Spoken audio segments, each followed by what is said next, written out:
Hi hello எல்லாருக்கும் வணக்கம். எப்படி இருக்கீங்க? நல்லா இருக்கீங்கன்னு தான் நினைக்கிறேன். நான் ரொம்ப நல்லா இருக்கேன். Welcome back to our channel love and pride. நீங்கள் கேட்குறீங்க மாயா 2. சரி, டைரக்ட் டு தி ஸ்டோரி. எல்லோரும் எல்லோரும் பிஸியாக இருப்பீங்கன்னு நினைக்கிறேன். அம்மா வீட்டில் இருந்து உங்கள் வீட்டுக்கு போகிறதுக்கு இல்லை எங்கேயாவது பசங்களுக்கு ஹாலிடேஸ் வந்துச்சு அப்படின்னு எங்கேயாருந்தாவது உங்கள் வீட்டுக்கு போகிறதுக்கோ இல்லை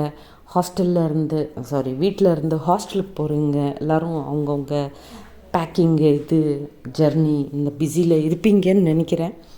பட் ஸ்டில் ஸ்டோரி கேட்பீங்கன்னு தான் நினைக்கிறேன். எனிவேஸ், இப்போ தான் actual original story thriller start ஆச்சு இல்லையா? ஸோ ஹோப் அட்லீஸ்ட் இந்த லாஸ்ட் 3-4 எபிசோட்ஸ் பிடிக்கும்னு நினைக்கிறேன். பிகாஸ் மேக்ஸ் இன்றைக்கி 12th எபிசோடு இல்லை, மேக்ஸ் இன்னொரு 2-3 எபிசோட்ஸ் வரும், அவ்வளோதான். அதுக்கு மேலே இந்த சீரீஸை எக்ஸ்டெண்ட் பண்ண முடியாது. ஓகே, மேக்ஸ் ஒரு 2 எபிசோட்ஸ் வரும். இல்லை நாளைக்கு கூட முடிச்சிடலாம், தெரியாது. பிகாஸ் எனக்கு கொஞ்சம் பர்சனல் ஒர்க்ஸ் கூட இருக்குது. ஸோ அது கூட நான் பார்த்துக்கணும் இல்லையா? ஸோ அதுக்கு தான். அண்டு நான் கொஞ்சம் பிஸியாக இருப்பேன் நினைக்கிறேன் இதுக்கப்புறம். ஓகே, பார்த்துக்கலாம். I'm not sure. பட் இந்த சீரீஸ் மட்டும் மேக்ஸ் இன்னொரு 2 அவ்வளோதான், 2 எபிசோட்ஸ் வரும், அவ்வளோதான். Okay, let's get in to the story. So previous எபிசோடில் நம்ம என்ன பார்த்தோம்னா, மாயாவுக்கும் மஞ்சுவுக்கும் பார்சல்ஸ் வரும். மஞ்சு அந்த பார்சல் ஓப்பன் பண்ணி பார்த்தா கீதா அண்ட் கோவிந்துக்கு சம்மந்தமான ஃபோட்டோஸ் வரும். அந்த ஃபோட்டோஸ் பார்த்து ஷாக் ஆகிடுவாங்க மஞ்சு. அதுக்கப்புறம் அந்த ஃபோட்டோஸ் நடுவிலேயே ஒரு லெட்டர் இருக்கும். அந்த லெட்டர் படிச்சுட்டு ஒரு அட்ரஸ்க்கு வர சொன்னால் அந்த அட்ரஸ்க்கு போவாங்க. அங்கே ஒரு ஒரு ஸ்ட்ரேஞ்ச் விஷயம் ஏதோ பார்ப்பாங்க. அதை பார்த்து ஷாக் ஆகிட்டு பயந்துட்டே இருப்பாங்க. ஸோ அதெல்லாம் மொபைலில் ஃபோட்டோஸ் எடுத்துகிட்டு ஃபாஸ்ட்டாக அவங்க மறுபடியும் ஆஃபீஸ்க்கு வந்துடுவாங்க. அங்கேருந்து கீதா அவங்கள வீட்டுக்கு கூப்பிட்டு போவாங்க. இது நம்ம ப்ரீவியஸ் எபிசோடில் பார்த்தது. So what next?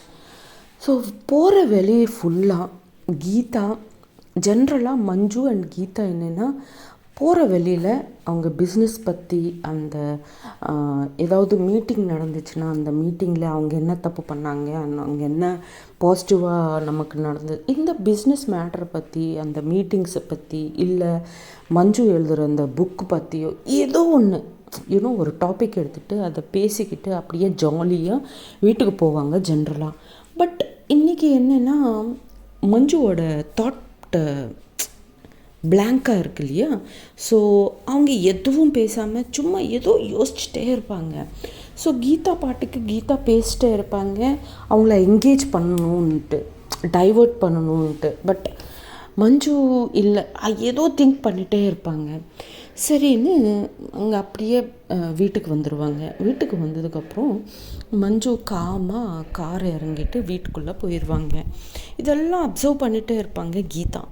So Geetha இம்மீடியட்டாக மாயா கால் பண்ணுவாங்க. மாயா எங்கே இருக்க அப்படின்ட்டு. மாயா கால் அட்டன் பண்ணிவிட்டு, ஆக்சுவலாக நிறைய ஒர்க் இருக்குது, பட் மஞ்சுவுக்கு மைண்ட் ஸ்டேட்டஸ் நல்லா இல்லை அப்படின்னு சொன்னேன்ல நீ, ஸோ அதுக்கு தான் என்னால் ஒர்க் பண்ண முடியல, கிளம்புறேன், ஏதாவது வேணுமா அப்படின்னு கேட்பாங்க. இல்லை, அதுதான், நீ எந்த ஒர்க் இருந்தாலும் அது ஸ்டாப் பண்ணிவிட்டு இமீடியட்டாக நீ வந்துருன்னு சொல்ல தான் கால் பண்ணேன் அப்படின்னு கீதா சொல்லுவாங்க. யா ஷுவர், நான் வரேன் அப்படின்ட்டு மாயா கால் கட் பண்ணிடுவாங்க. கட் பண்ணிவிட்டு கோவிந்துக்கு சொல்லுவாங்க. கோவிந்த், நீ இன்றைக்கி கீதா வீட்டுக்கு நீங்கள் போவேன்னா நான் பார்த்துக்கிறேன், நான் அங்கே தான் போகிறேன். ஸோ நீயும் நானும் எதுக்கு, நீங்கள் உங்கள் வீட்டுக்கு போய் ரெஸ்ட் எடுங்க ஹாப்பியாக, நான் பார்த்துக்கிறேன். மஞ்சுவுக்கு உடம்பு சரியில்லையா, ஸோ நானே இருப்பேன் எப்படியோ. ஸோ ஏன் நீங்களும் நானும் 2 பேரும் அங்கே இருக்கணும், ஓகேவா அப்படின்னதும், ஓகே மேம், நீங்கள் மஞ்சு மேடமை ஜாகிரதையாக பார்த்துக்கோங்க அப்படின்ட்டு கோவிந்த் ஹாப்பியாக அவங்க வீட்டுக்கு கிளம்பி போயிடுவாங்க. அதுக்கப்புறம் கார் ஸ்டார்ட் பண்ணிவிட்டு பாட்டிக்கு கால் பண்ணுவாங்க மாயா. பாட்டி, மஞ்சுக்கு உடம்பு சரியில்லை, கொஞ்சம் ஹெட்டேக்காக இருக்கான். ஸோ நான் மஞ்சு கிட்ட போகிறேன். இன்றைக்கி நைட் நான் வீட்டுக்கு வரல, கொஞ்சம் சேஃபாக இருங்க. செக்யூரிட்டி எல்லாம் நான் அரேஞ்ச் பண்ணிட்டேன். பட் ஸ்டில் உங்கள் ஜாகிரதையிலையோ நீங்கள் இருங்க. யார் வந்து டோர் நாக் பண்ணாலும் ஓப்பன் பண்ணாதீங்க. அதெல்லாம் மெய்ட்ஸு கான்ஸ்டபிள்ஸ் பார்த்துப்பாங்க. நீங்கள் ஹாப்பியாக ரெஸ்ட் எடுங்க அப்படின்னு சொல்லுவாங்க. அப்போது பாட்டி வந்து, ஐயோ என் பற்றி எந்த பிரச்சனையும் தாட் நீ எதுவும் என் பற்றி திங்க் பண்ண வேண்டிய அவசரமே இல்லை மாயா. மஞ்சு தான் நமக்கு இம்பார்ட்டண்ட்டு. எவ்வளோ பண்ணிருக்காங்க நம்ம 2 பேருக்காக. ஸோ அவங்கள நல்லா பார்த்துக்கோ, ஜாகிரதையாக பார்த்துக்கோ, ஓகேவா அப்படின்ட்டு பாட்டி சொல்லி அவங்க சரின்ட்டு கால் கட் பண்ணிடுவாங்க. இதுக்குள்ளே இந்த பக்கம் கீதா, மஞ்சு ஏண்டி டிஸ்டர்ப்டாக இருக்கேன்னா, தெரியலடி, ரொம்ப ஹெட்டேக்காக இருக்குது அப்படின்னு மறுபடியும் சொல்லுவாங்க. சரி, அப்போது நீ ஃப்ரெஷ் ஆகிட்டு வா, பாத் பண்ணிவிட்டு ஃப்ரெஷ் ஆகிட்டு வா, நானும் ஃப்ரெஷ் ஆகிட்டு வரேன். இதுக்குள்ளே மாயா வருவாங்க. 3 பேரும் வந்ததுக்கப்புறம் 3 பேரும் ஹாப்பியாக காஃபி சாப்பிட்டுட்டே பேசிக்கலாம், ஓகேவா அப்படின்னு சொல்லுவாங்க. சரி அப்படின்ட்டு மஞ்சு அவங்க ரூம்குள்ளே போய் ஃப்ரெஷ் ஆயிடுவாங்க. அண்டு கீதா கூட ஃப்ரெஷ் ஆகிட்டு வருவாங்க. இவங்க வரத்துக்குள்ளே கீதா கூட வந்துடுவாங்க. அண்டு மாயா கூட வந்துடுவாங்க. கீதா சொல்லுவாங்க, நீங்களும் ஃப்ரெஷ் ஆகிட்டு வாங்க அப்படின்னு சொல்லுவாங்க. சொன்னதும் அப்படின்னு போயிட்டே இருக்கும்போது மஞ்சு வெளியே வந்துட்டே இருப்பாங்க. அவங்க ரூமில் இருந்து வந்துட்டே இருக்கும். மஞ்சு மாயாவை பார்த்ததும் அப்படியே அவங்கள டைட்டாக ஹக் பண்ணிவிட்டு பண்ணுவாங்க. பண்ணதுக்கப்புறம் கொஞ்சம் ஸ்மைல் வரும். அப்பா, ஈவினிங்லேருந்து நான் ட்ரை பண்ணிகிட்டே இருக்கேன், உன்னை எப்படியாவது ஒரு சின்ன ஸ்மைலாவது கொடுக்க மாட்டியா அப்படின்ட்டு. ஓ, உன் லவ்வை பார்த்ததும் உன் பார்ட்னரை பார்த்ததும் ஸ்மைல் வந்ததும் உனக்கு அப்படின்னு பொடி அப்படின்னுவாங்க மஞ்சு. கொஞ்சம் பாத் எடுத்ததுக்கப்புறம் அவங்க மைண்டு கொஞ்சம் செட் ஆச்சு. சரி, நீயும் ஃப்ரெஷ் ஆகிட்டு வா மாயா, நான் காஃபி ப்ரிப்பேர் பண்ணுறேன்னு சொல்லுவாங்க கீதா. ஓகே அப்படின்னு சொல்லுவாங்க. சரி கீதா அப்படின்ட்டு மாயா ரூம்குள்ளே போயிடுவாங்க. அண்ட் மஞ்சு வந்து சோஃபாவில் உட்காந்து மறுபடியும் யோசிச்சுட்டே இருப்பாங்க. இதுக்குள்ளே மாயா கூட ஃப்ரெஷ் ஆகிட்டு வருவாங்க. அண்டு கீதா கூட காஃபி ஸ்நாக்ஸு எல்லாம் ப்ரிப்பேர் பண்ணிவிட்டு எல்லாம் வருவாங்க. 3 பேரும் சேர்ந்து நார்மலாக பேசிக்கிட்டு காஃபி ஸ்நாக்ஸு என்ஜாய் பண்ணுவாங்க. அதுக்கப்புறம் கொஞ்சம் ரிலாக்ஸ் ஆயிடுவாங்க மஞ்சு கூட. அப்போது 2 பேரும் மாயா அண்டு கீதா வந்து கேட்பாங்க, இப்போது சொல்லுடி, என்ன ஆச்சு உனக்கு? வெளியே போயிட்டு வர்றேன்னு சொன்னேன், போகும்போது ஒரு மாதிரியாக தான் போனேன், வரும்போது ஏன் அப்படி இருந்த நீ அப்படின்னு கீதா கேட்பாங்க. மாயா கூட, ஆமாம் ஏன் அப்படி இருந்த சொல்ல ப்ளீஸ் அப்படின்ட்டு மாயாவோட கேட்பாங்க. கேட்டதும் சரி அதெல்லாம் அப்புறமா பேசிக்கலாம், நான் ஆக்சுவலாக கீதா அவங்கக்கிட்ட ஒரு விஷயம் பேசணும் அப்படின்னு சொல்லுவாங்க. சொன்னதும் ஸோ மாயா வந்து எழுந்திரிச்சிட்டு அவங்க ரூம்குள்ளே போகலான்ட்டு எழுந்திரிச்சிட்டே இருப்பாங்க. அப்போது மஞ்சு, ஹே நீ எங்கே போகிற அப்படின்னதும், இல்லை நீங்கள் ஃப்ரெண்ட்ஸு எது வேணாலும் பேசிக்கலாம், நான் இங்கே இருந்தால் கொஞ்சம் உங்களுக்கு அன்கம்ஃபர்டபுளாக இருக்கும்ல அப்படின்வாங்க மாயா. ஹலோ, அதெல்லாம் ஒன்றும் கிடையாது, கீதா பற்றி நமக்கு தெரியும், நம்ம பற்றி கீதாவுக்கு தெரியும், இங்கே சீக்ரெட்ஸ் எதுவும் இல்லை, ஓகேவா அப்படின்னு சொல்லுவாங்க. அப்போது கீதா கூட, ஆமாம் மாயா, நம்ம 3 பேரில் என்ன சீக்ரெட்ஸு, அதெல்லாம் ஒன்றும் இல்லை, எனக்கும் உங்களுக்கும் நடுவில் எந்த பர்சனல்ஸும் இல்லை, ஓகேவா, உட்காருங்க அப்படின்ட்டு கீதா கூட சொல்லுவாங்க. சரி மஞ்சு, என்ன கேளு அப்படின்னு கீதா கேட்பாங்க மஞ்சுவை. அப்போ மஞ்சு, இல்லை நான் ஒரு டைரக்ட் கொஷின் கேட்குறேன் உன்னை, நீ அதுக்கு கரெக்டான ஜவாப் கொடுக்கணும் அப்படின்னு கேட்பாங்க. சரிடி, நான் எப்போவாவது உனக்கு பொய் சொல்லியிருக்கேனா, நீ கேளு, என்ன தான் கேட்கணுன்னு நினைக்கிறேன் அப்படின்ட்டு கீதா சொன்னதும் சரின்னு, இல்லை நீ கோவிந்தை லவ் பண்ணுறியா அப்படின்னு கேட்பாங்க டைரெக்டாக. சொன்னதும் கீதா கொஷின் என்ன இது இப்படி கேட்டுச்சு அப்படின்ட்டு ஒரு ஒரு ஃபேஷியல் எக்ஸ்ப்ரெஷன் கொடுப்பாங்க. அண்டு மாயா வந்து ரொம்ப ஈகராக இந்த ஆன்சர்ஸ்க்காக வெயிட் பண்ணிகிட்டே இருப்பாங்க. கீதா பக்கமாக பார்த்துட்டு என்ன தான் சொல்ல போகிறாங்க இவங்க பார்க்கலாம் அப்படின்ட்டு வெயிட் பண்ணிகிட்டே இருக்கிற மாதிரி அவங்க எக்ஸ்ப்ரெஷனும் இருக்கும். அப்போது கீதா வந்து ஏன் இப்படி கேட்ட அப்படின்னு கேட்பாங்க. அப்போது மஞ்சு, இதெல்லாம் இல்லடி, நான் கேட்ட கொஷனுக்கு நீ ஆன்சர் பண்ணு. Are you in love with Kovind அப்படின்னு கேட்பாங்க. கேட்டதும் லவ் ஒன்றும் இல்லை மஞ்சு. மாயா சொன்னாங்க அவங்க நல்லவங்க, கல்யாணம் பண்ணிக்கோங்க, நீங்கள் 2 பேரும் கல்யாணம் பண்ணிக்கிட்டா எங்கள் முன்னாடியே சந்தோஷமாக இருப்பீங்கள்ல அப்படின்னு சொன்னாங்கல்ல. ஸோ அப்போ திங்க் பண்ணேன், ஆமாம் அவங்கள கல்யாணம் பண்ணிக்கிட்டேன்னா எல்லோரும் 4 பேரும் சேர்ந்து ஒரே வீட்டில் ஒரே ஜாலியாக ஒரே ஃபேமிலியாக இருக்கலாம் இல்லை அப்படின்னு தோணுச்சே தவிர நான் அவங்கள லவ் பண்ணுறதோ இல்லை அவங்களுக்கு ஏதாவது சான்ஸ் கொடுத்ததோ எப்பவும் இல்லை மஞ்சு அப்படின்னு கிளாரிட்டி கொடுப்பாங்க கீதா. சொன்னதும் பட் ஏன் இப்படி கேட்ட அப்படின்னதும் அப்படின்னு மாயா கேட்பாங்க. மாயா கேட்டதும் 1 minute ஓகே இப்போ வரேன் அப்படின்ட்டு அவங்க ரூம்குள்ளே போவாங்க மஞ்சு. போயிட்டு அவங்க பேக்கில் இருக்கிற அந்த ஃபோட்டோகிராஃப்ஸ் மட்டும், லெட்டர் இல்லை ஓன்லி ஃபோட்டோகிராஃப்ஸ் கொண்டு வந்து டீப்பாய் அங்கே இருக்கிற டீப்பாய் மேலே ஒரு ஃபோட்டோவாக எல்லா ஃபோட்டோஸும் ஸ்ப்ரெட் பண்ணிவிட்டு இந்த பார் ஃபோட்டோஸ் அப்படின்னு அந்த வில்லாவில் அவங்க 2 பேரும் ஒரு ஐ கான்டாக்ட் கொடுத்துக்கிட்டாங்க இல்லையா. ஸோ அந்த ஃபோட்டோஸ் சென்ட் பண்ணுறாங்கல்ல, ஸோ அந்த ஃபோட்டோஸ் காமிச்சதும் மாயா அண்டு கீதா ஷாக் ஆயிடுவாங்க ஃபஸ்ட்டு. அதுக்கப்புறம் கீதா அந்த ஃபோட்டோஸை பார்த்து இதில் என்ன மஞ்சு இருக்குது, இது ஒரு கேஷுவல் லுக்கு தான், ரொம்ப நாங்கள் ரெயினில் நனைஞ்சிட்டோம், ஸோ அவங்க ஃபயர் போட்டாங்க, அந்த ஃபயரில் நாங்கள் ஹீட்டை ஜென்ரேட் பண்ணிக்கும்போது ஒரு ஐ கான்டாக்ட் ஆச்சு, அவ்வளோதான், தவிர எந்த பேட் இன்டென்ஷனும் இல்லை, எந்த ஒரு மாதிரி எனக்கு எந்த இன்டென்ஷனும் இல்லை அப்படின்ட்டு கீதா பேசுவாங்க. பேசுனதும் மஞ்சு ஓகேப்பா, ஓகே நான் உன்னை நம்புகிறேன், ஓகேவா, பட் இந்த ஃபோட்டோஸை பார்த்தா உனக்கு ஏதாவது தெரியுதா அப்படின்னு மஞ்சு கீதாவை கேட்பாங்க. கேட்டதும் மறுபடியும் பார்ப்பாங்க கீதா அந்த ஃபோட்டோஸை பார்த்துட்டு, நான் அதாண்டி சொன்னேன், இப்போது எந்த எக்ஸ்ப்ரெஷன் எந்த இன்டென்ஷனும் இல்லை அப்படின்ட்டு சொல்லுவாங்க. அப்போது நீ இரு மாயா, உனக்கு ஏதாவது தெரியுதா அப்படின்னு கேட்பாங்க. கேட்டதும் ஒரு 2 minutes கேப் எடுத்துகிட்டு தெரியுது அப்படின்னு சொல்லுவாங்க. சொன்னதும் கீதா, தெரியுதா, என்ன தான் தெரியுது மாயா அதில் அப்படின்னதும்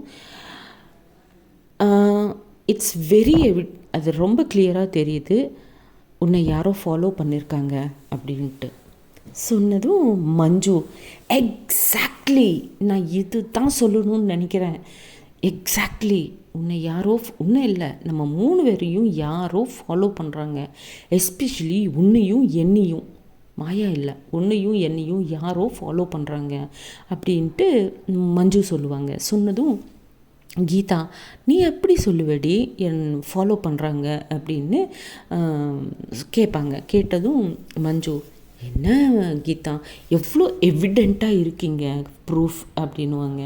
சொன்னதும் ப்ரூஃப் என்ன தான் இருக்குடி, எனக்கு ஒன்றுமே புரியலையே அப்படின்னதும் மாயா கிளியர் பண்ணுவாங்க. பாரு, நீ அவுட்ஸ்கர்ட்ஸ்க்கு சிட்டி அவுட்ஸ்கர்ட்ஸ்க்கு போகிறேன்னது எனக்கும் மஞ்சுவுக்கும் தெரியாது, உங்கள் ஃபேமிலி மெம்பர்ஸ் நாங்கள், எங்களுக்கு தெரியாது.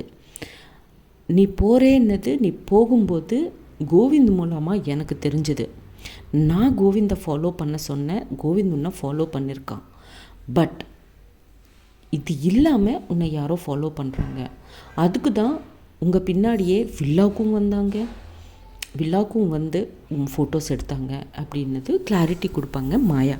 கொடுத்ததும் ஓ ஷெட் அப்படின்வாங்க கீதா.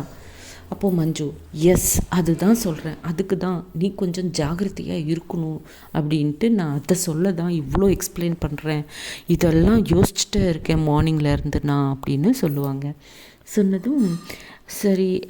அப்புறம் கீதா, பட் நீங்கள் வில்லாக்கு வந்தப்போ நீங்கள் சுற்றி பார்த்தீங்கல்ல, அங்கே எதுவும் இல்லை, அந்த பொண்ணையும் அந்த நாய் தான் வந்தாங்கன்னு சொன்னீங்கல்ல மாயா, இப்போ என்ன இது அப்படின்ட்டு கீதா கேட்பாங்க மாயாவை. அப்போ மாயா, அதுதான் புரியல கீதா, இப்போ எனக்கும் அதுதான் ஷாக்கிங்காக இருக்குது அப்படின்னு சொல்லுவாங்க. சொன்னதும் சரி இப்போ என்ன பண்ணலாம் அப்படின்ட்டு 3 பேரும் உட்காந்து யோசிச்சுட்டே இருப்பாங்க. சரி எதுவாக இருந்தாலும் நான் பார்த்துக்கிறேன், ஓகேவா, நீங்கள் 2 பேரும் சேஃபாக இருப்பீங்க. பட் இப்படி பயந்துட்டு உங்கள் வேலையெல்லாம் விட்டுட்டு நீங்கள் வீட்லேயே இருக்க வேண்டிய அவசரம் இல்லை, உங்கள் வேலை நீங்கள் தைரியமாக பண்ணிக்கலாம், நான் இருக்கும்போது உங்களுக்கு எந்த பயமும் இல்லை அப்படின்னு ஒரு கான்ஃபிடென்ஸ் கொடுப்பாங்க மாயா. சரின்னு சொல்லிட்டு கீதா ஓகே டின்னர் சாப்பிட்லாம் அப்படின்ட்டு டின்னர் ரெடி பண்ணிக்கிட்டு டின்னர் சாப்பிட்டதுக்கப்புறம் அவங்க ரூமுக்கு போய் தூங்கிடுவாங்க. ஸோ ஃபஸ்ட்டு கீதா அவங்க ரூமுக்கு போய் தூங்கிடுவாங்க. இவங்களும் 2 பேரும் ரூமுக்கு வருவாங்க. வந்து டோர் லாக் பண்ணதுக்கப்புறம் மாயா சீரியஸாக மஞ்சு கிட்ட பார்த்து, மஞ்சு இப்போது உண்மை ஃபுல்லாக என்ன நடந்ததுன்னு சொல்லு, நீ ஹாலில் பாதி தான் பேசினேன், அது எனக்கு தெரிஞ்சிச்சு அப்படின்னு.